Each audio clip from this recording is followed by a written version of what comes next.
মূলধন কত ছিল, তার মূলধন কত ছিল। তো এই অঙ্কটা করতে গেলে প্রথম যে কাজ সেটা হচ্ছে এই যে মুনাফার হার দেওয়া আছে, পার্সেন্টটি দেওয়া আছে, এটার পার্থক্য বের করা। তো আমরা প্রথমে লিখব সমাধান। তো সমাধান মুনাফার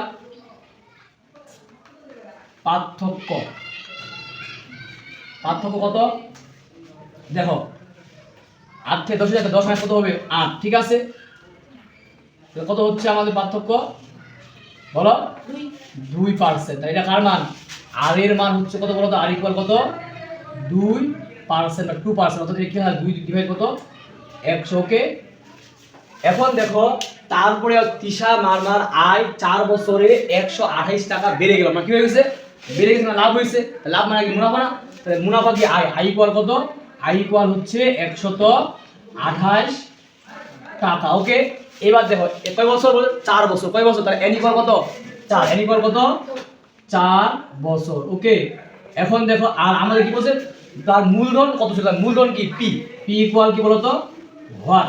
তো এখন যে আমাদের কাজ সেটা হচ্ছে আমরা লিখবো, আমরা জানি কি জানি, আমরা জানি আই ইকুয়াল কি বলতো, আই ইকুয়াল হচ্ছে p আর n।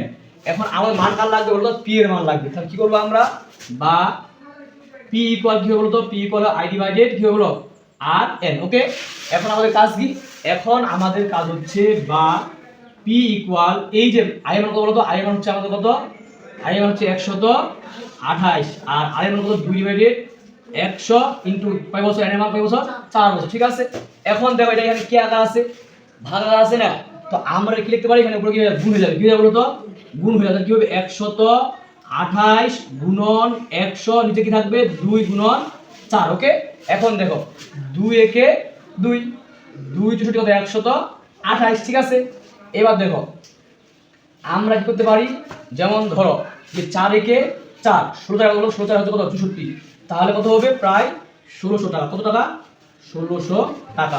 তাহলে তার মূলধন ছিল, তার মূলধন ছিল কয় টাকা বলো তো 1600 টাকা।